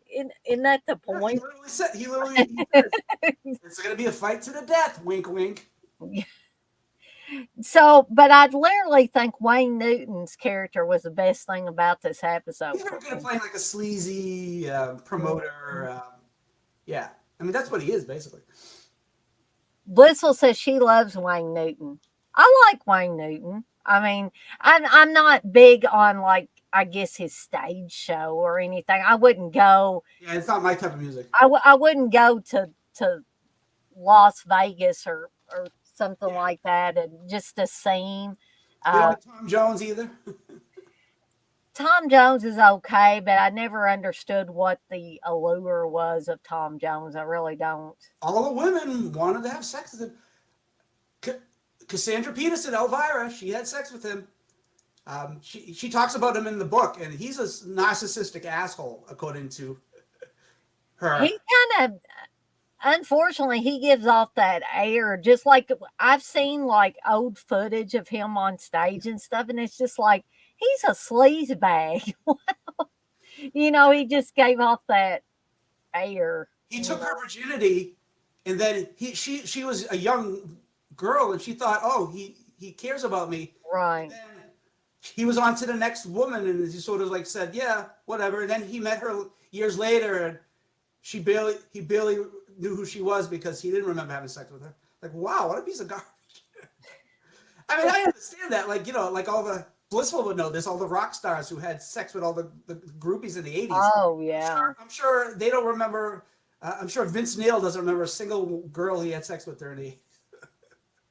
Oh, I'm sure Blissful could tell us all some stories because I've heard a few of them from her. Mm-hmm.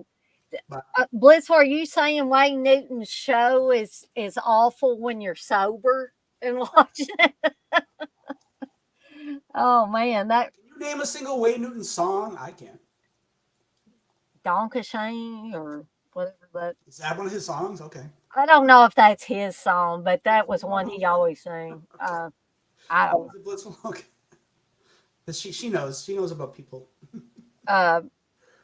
So I gotta know though what the difference in the comic in this episode was. Okay. First, I want to say I like some of the lines from the Crypt Keeper at the beginning. He's like, "Deck the halls with parts of Charlie." I thought it was cool. That was like one of the funniest things. So the comic was at Vault of Horror number 40. In that, it's about this one guy who does cockfighting and another guy who does dog fighting. So they pit the roosters against each other. They kill, and the one who lives wins, and the same with the dogs. So it's. I think that was a big thing. I think it's still a thing in some parts of the country, but I think that was a big thing back in the 50s and stuff. Is cockfighting and dog fighting. That's so cool. Each of them just want to. They don't want to do it, but their wives are forcing them because their wives want to live a certain way, and they're also these two women are their rivals, sort of like they are in the episode. Where one of them like, she has a refrigerator. I want you to buy me a refrigerator. Oh, she has a nice dress. I want the same dress because I'll look better in it. So there's that throughout the story, and the husbands are just like, we'd rather just work in a factory and stuff like that. But they're like, you can't have a good life in a factory and blah blah blah. So it goes through that story, and basically at the end, the two women hate each other so much they just start fighting each other and start. It's as vicious as it is in the episode. In the comic book, they're basically biting each other, ripping each other's flesh and skin off. And it's like really like until they're both just going to be a mass of guts and gore on the ground. And the husbands are sort of like, we got them, and now we can be free of their shrill attitudes. And it's too bad they didn't use the dialogue from the Vault Keeper, because in the comic, the Vault Keeper comments and goes, those were two striking beauties because of them fighting each other. Oh, okay. Yeah. That would have been a great joke. I wish they included that in the episode with the Crypt Keeper, but yeah. But yeah, that's the difference. Coco, I gotta read this. Coco says, Dana, you look nervous. Like you need to check the oven. You okay? Do I look nervous, TJ? I don't know. Do anybody else think I look nervous that's watching this? Did you get upset when I said cockfighting? Was that? No. I think in the comic too, it's like these two cocks fought, and I'm like, okay, comic book. No, I do think dog fighting and uh, any of that where you put animals in a situation where it's, fight or be killed, I think that's a cruel thing. I, But I mean, think, I see that's why they changed that part of it. hmm And like I said, if you were a big action fan in the '90s, you would watch this episode and go, "Oh, this reminds me of one of those movies." Because well, it's usually that kind of thing. But yeah, Coco says, "How would he know?" Talking about you. Well, I don't know. You said I looked nervous. I thought he might have saw me on camera. Maybe he thought I looked nervous too. But and sassy. yeah, Blissful saying you're sassy tonight. How that mean? He's trying to spice things up around here so it won't be boring. Isn't that the episode of the Flintstones where Dino falls in love with that dog actor on the TV, and her name's Sassy. Oh, Remember? yeah. It's like it's a parody of Lassie, and the little kid's like, Sassy, come here, Sass. hmm but I think in any event, I think TJ liked the pit better than I did. I thought it was funny because Uh, yeah, if you were a fan of those movies, you would see all the jokes that, and maybe if you had been a fan of that, that's like if you don't see any of the if you don't haven't seen a single horror movie and then you watch Scary Movie, you're not going to get any of the references. You might think it's right, funny, but you won't get any of the references. right. But uh, maybe I'm just tired. I wanted to do the stream because I love doing these streams, but I am a little more tired Yeah. tonight than normal. So maybe that's what it is. But we got one Maybe more to go. We're almost done. just one more. And I was going to ask TJ. I said, "Did you watch the?" I was going to say, "Did you watch the first 8 of them?" So we're on the same page. So I really liked this last episode, and even though it had Corey Feldman in it. And I know what people will say about Corey Feldman, I should watch this episode. but the assassin. We've also got Shelley Hacks in this, Corey Feldman, Jonathan Banks, Chelsea Field. Um, I'm not familiar with the person that directed it, but Von Helsenberg. yeah. I would have to look him up. I don't know. He, oh, he's an actor, um, actor, director, producer, blah blah blah. He was in UHF with Al Yankovic. Oh, okay. What did he direct? Nothing that I've seen. Yeah, I never seen it. He directed a Bette Midler music video. Yeah, he didn't do much. I think a lot of these people are just like they're in the business to some weird extent, and somebody was like, "Hey, we want to direct something. Hey, you want to?" Yeah, you want to be a guest director on Tales from the Crypt, and Yeah. they come in and do it. I don't know his work, but yeah. But TJ may have saw the twist coming in this one, but I didn't. And it's been so long since I've. No, it's a big difference. Like, I mean, if you think about it, it makes sense. But yeah, I don't know. It had me full. I'll just say it had me full. Oh, I'm sorry. Yep. But so I'm going to turn it over to TJ so he can start talking about the assassin. By the way, the Crypt Keeper wraparound has William Sadler playing the Grim Reaper from the Bill and Ted Bogus. Yeah, it certainly does. He's I don't know if it was. I think this movie was before that, but he's basically playing the same character. I don't know. Maybe it was sort of like a publicity. Actually, let me look it up quick.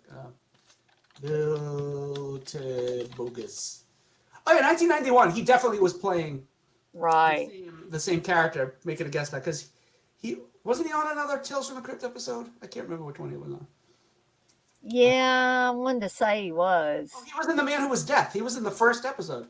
Oh, that's right. Yeah. Um, We shouldn't have forgot that. I mean, it was the first thing we ever did.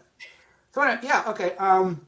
Yeah, so Shelley Hack is this wife of this guy who he finds out these people come to her house to kill her husband because he's a secret, like he's like a spy or something, and they were all like they all worked with him, and Mhm. they're basically going to kill him. I forget why. Do you remember why they're going to kill him? I mean, the plot wasn't really cut and dried. It was a little convoluted, but they kept saying the husband was an assassin, Yes. Yeah. and but I don't know why. Like it was almost like Kill Bill. Yeah, that's exactly what I was thinking. Yeah. Yeah, and I just thought of that now because they were all assassins, and I just read the synopsis. They're CIA agents, and they think her husband has gone rogue, so they come to kill him because to you take can't him have a out. rogue agent. Okay, So okay. they've come to kill her husband because he's a rogue agent um, that that worked with them. Yeah. So that's technically the episode. So she's sort of the wife is sort of won't give her husband up, and she seduces Corey Feldman, and he On a treadmill. on the treadmill, so his tie gets stuck in the treadmill, and we hear his basically his I guess his head being ripped off, but we don't see it. Mm. And she basically takes care of each one of the CIA agents, and it's like, she's got some skills there. Um, and she comes face to face with the woman agent, who's the last one, and we find out it's not the husband. She is the secret agent because she had a sex change, and is now like she had a sex change and went off in hiding. Um, and yeah, and she kills the woman, and then at the end, she's like, "Well, what do I do with these bodies? I have a dinner party in a couple of hours." So she cooks up their dead bodies for Yeah. dinner. The husband comes back. Um, uh, he has like a breadstick with a ring on it, and she's startled because she thinks it's because Finger. she thinks it's the finger of one of the people. Doesn't she get some toes out of the meat So that she can? she before he comes in, she takes the a leg that's been cooked out of the oven, and there's a hand in there that she forgot to take out, some fingers Oh, that she forgot to take out. So when he comes back with the finger on the ring on the she's like, breast, oh my god. She's yeah, thinking, oh my god, they found something in yeah, there. he's like, oh, it's one of the guys. They were making a joke. She's like, don't do that again, or whatever. And then he tastes the piece of the meat, and she's like, oh, this is good. And um, what did you season with it? And she's like, oh, I had some friends who helped me out. And oh god, her last bit of what's her last line? Um, Oh shoot. oh, it's something. It's wait a minute. I want to get this right. But when the man voice comes out of Shelley Hack's Hilarious, mouth, it's hilarious. yeah. Wait a minute. I gotta find. And she's like, some friends helped me throw it together. Um, how do you keep doing this? And she goes, I'm quite a woman. And he goes, how do you keep doing this? You're quite a woman. And then she turns to the camera and goes, in a man's voice, what else would I be? Yeah, exactly. But Yeah. that voice sure like it's shocking because it seems to be coming from Shelley Hack's mouth, which is Well, it's just also cheesy ADR, but yeah, yeah, for back in what, I always 94 when replace they it when did people this. know what ADR. Mhm. But Yeah, again, I did like it. I did enjoy it. I did it's a cool twist that she's a yeah. dude. It's hilarious. Did you remember that? Did you remember the No, twist? I didn't remember the episode at all until I was watching it. And I was like, what's the twist gonna be? Oh, oh, that's interesting. Mhm. Yeah. But So so there's got to be big differences between this episode and the comic. yeah, it's a straight shot episode where it's an assassin chasing after a guy he's gonna kill. He corners him, shoots him, but then he realizes that he's in a movie theater. He's not. He's in a theater, which there. What was Wait a minute. Let me get the. Um, I lost all my shit. Uh-oh. Um, mm, I gotta look this up again. Um, was it McKinley? Um,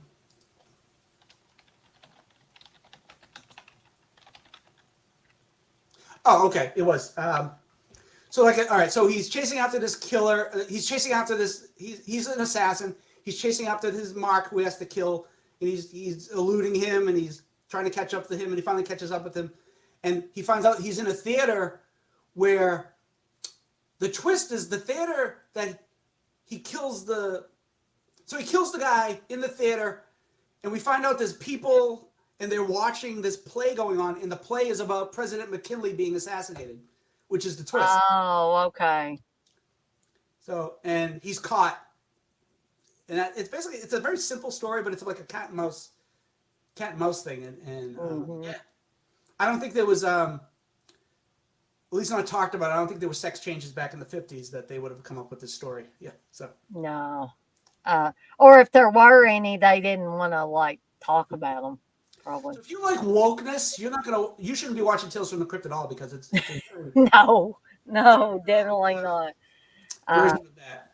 the Tales from the Crypt is not for the woke generation, in any way, Well, the shape, people or who use woke as a negative wouldn't like the show because it has more than just white people. It has like uh, the pit. There's a white woman married to a black guy. So I mean, yeah. if you're a now I'm taking back. I'm changing the word. If you're a wimpy snowflake who can't deal with people having multicultural marriages, then you should go drop dead. See, we can do it the other way too. We can use it the other way. So, Yeah. Yep. Certainly can. and, But and if I was going to do a rant, people use the word snowflake are the biggest snowflakes of them all because they can't take any criticism back. So anyway, but that was the big and that was the shock suspense story because there yeah. wasn't much. Tales from the Crypt is usually something that's more spooky and more horror oriented. Mhm.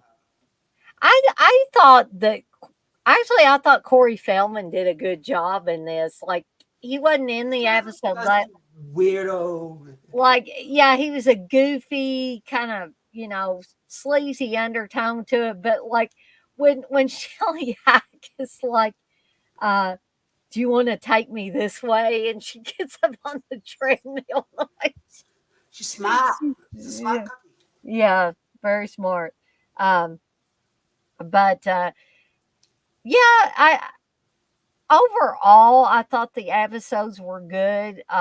Just didn't really care for the pit episode, but that was one out of 8 episodes of the first part of the season.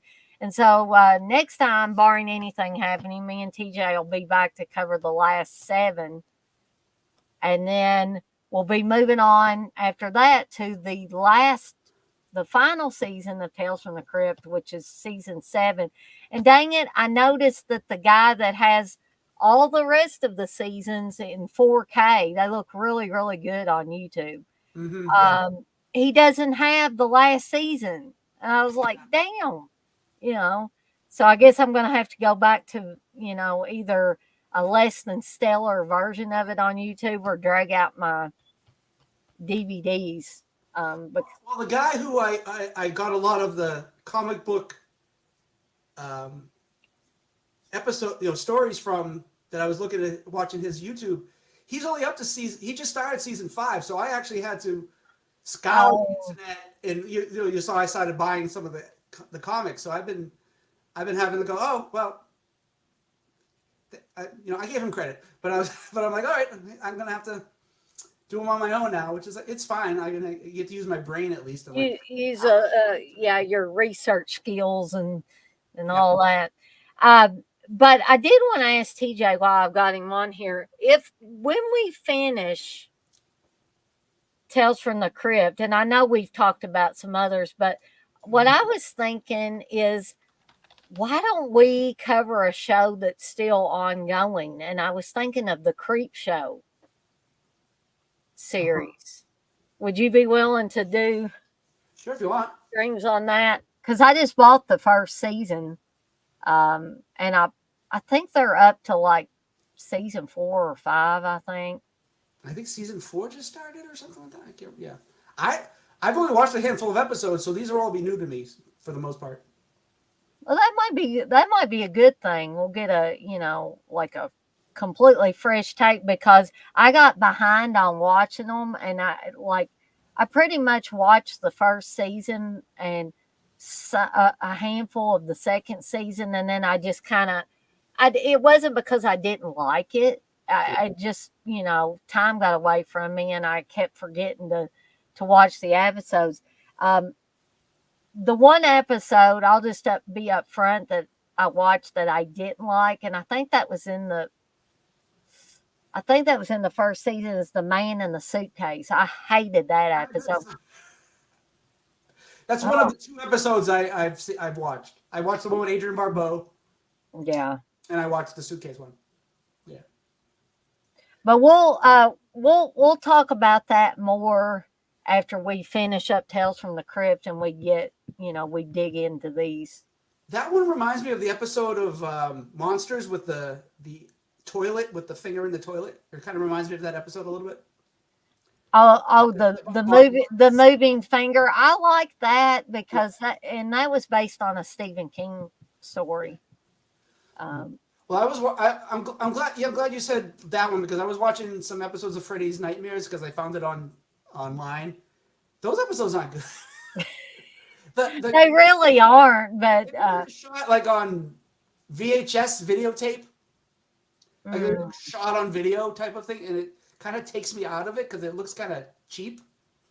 yeah. Um, and then the Freddy segments are kind of they're the best parts, but they're like the stories don't seem that exciting. Like there was one with because they're all two-parters too. They're like they start off with like Mhm. a character and then um, they something happens and then they have a second part and then they bring like a small character from the first part and then they make them like a main character a lot of the episodes, I guess. So they're all like there was one with this guy was an artist and then he faked his death and then he really gets killed and then one of these guys that was like a sleazy model in the second part moves in with these two girls and Mhm.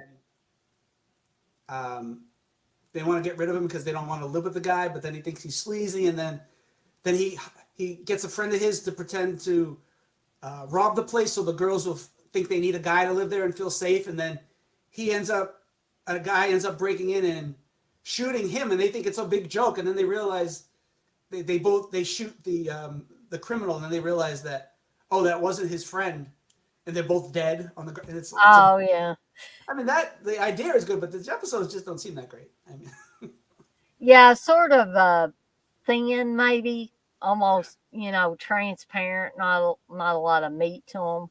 I think the best episode is the premiere episode because it's technically Freddy's backstory, Yeah, I did like that really, really but well. it doesn't have Nancy's parents. They're just random parents that are that are that are the characters, and it's like, why wouldn't you call somebody Mr. Thompson or something like that? They didn't do that, which I thought was weird. Um, I saw Jimmy says, "Yeah, always fun stream. Even though I teased UB for Dana, LOL, hoping she would notice, but she didn't. Unfortunately, I actually did notice Jimmy, and then like if I look away for a second, sometimes if a lot of people are chatting in the chat, it will scroll up fast, and then I'll forget about what I was going to say. But I did see that though. Um, Was he on the chat? Uncle Bill, was he in the chat? I don't think so. I didn't see him. I saw Wes, but I didn't see Uncle Bill though. Um, Super Batman Nerd says, "Great stream, guys." Well, thank you, Super Batman Nerd. And Thanks, bud. Blissful says, "Great live, Dana and Sassy TJ." That's what TJ's gonna have next time we do a stream. He's gonna have Sassy TJ. Thanks for that, Lorinda. I can do it too, you know. Oh man. Lola, It'll be Layla one night. People start singing Layla. Latiti. I can think of anything. But Yes. Blissful's got the laughing emoji with the tears coming out. Um, but so again, I want to remind everybody I'm doing the second part of the unnecessary sequels. And TJ's got another one of those I'm reading. comics. Ooh, that's full. That is definitely full color too. It Got those is. nice slick pages. Um, but if anybody wants to join me for the unnecessary sequels part two, if you want to get on here and talk about some unnecessary sequels, because I already had people say, I can't believe nobody talked about Hills Have Eyes was one, and people have mentioned some others, and I'm like, hey, I had that in my stock. I just didn't want to talk about too many, you know, in one night, and everybody be, because You guys that's were going off book, anyways. You were going off in different directions and talking about yeah. other stuff. So you went from talk. You said, I like when you started going. Okay, we're not going to talk about remakes, and then you went on for remakes for the next I 45 know. I'm bad about that, TJ. Uh, well, I was afraid it was going to get completely off the rails because everybody starts saying, "Well, what about this one? What about that one?" And really, I would like to have a show just on remakes, and then we could all, throw all those out there and talk about them because there's a whole bunch of those too. Um, and then, of course, Friday will be midday with Dana and Jay. That'll be at 1 p.m. Eastern time. Uh, Jimmy, yeah, Jimmy. When it says Dead Pit, that's usually Creepy Kentuckian. When it's Uncle Bill, it's Uncle Bill. yeah. He was like, ah, teasing the wrong guy. Yeah. Oh, I saw him mention UB in here, and I was like, but UB That's what wasn't in was here. in the chat. I didn't see him in He was probably like, what the fuck? there. I don't know. Sometimes, or a lot of times, with CK and Uncle Bill, it's like they're drive-bys. That's what me and Bliss will call it. They're drive-bys. They pop in and pop out of the stream. So it'll be a surprise what me and Jay talk about tomorrow because I have no Always idea. a surprise. It it definitely is. That's why I have so much fun. Like I have fun with everybody, but you never know what Jay's going to bring up when we start talking. And I True. love that because I mean, some people might not love that. TJ says, "God, for the love of God, no more TMI episodes." I like when he starts talking about stuff and he goes, "Well, not that I'm going to talk about, not that I want to get into TMI," and then he goes on of something that's, but that's Well, that's the our fun. our second TMI show is not going to have any sexually explicit material. I'll just say that.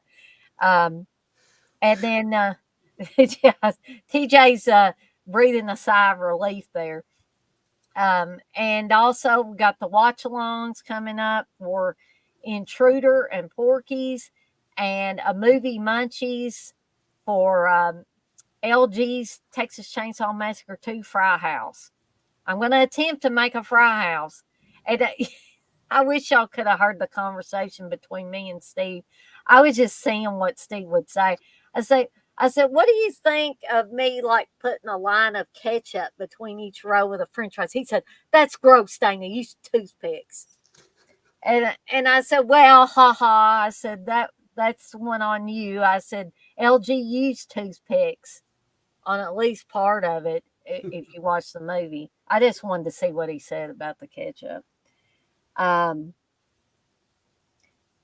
so Jimmy says he'll be there. Blissful, is that the crying emoji there, or is that like, Yeah, it looks like crying. oh, don't cry. I don't want to make anybody cry. But anyway, it is now 10:30 here. And I'm sure TJ would like to get some rest and relaxation, Yeah. recharge his batteries. And I need to get some rest for I've been staying up way too late the last few nights, and that's probably why I'm tired now. It wasn't nervousness, it was just I was just wiped out, but I wanted to do this because I always have fun doing these. Jimmy says, "Yay, intruder." Blissful says, "Yeah." Oh, she had the crying emoji because she wants too much TMI. Some people find it entertaining, some people don't. Um, but anyway, we're gonna skedaddle on out of here for the night, and hopefully I'll get to play TJ's rant intro next time. So be thinking of a rant that you can do next week, TJ, and we'll. Sure. Like there'll be nothing that will annoy me but before then. Well, we could always do like if you come on a watch along or something with me, we can do a T. Nothing says we have to do the TJ's rants on just on these. We can Okay.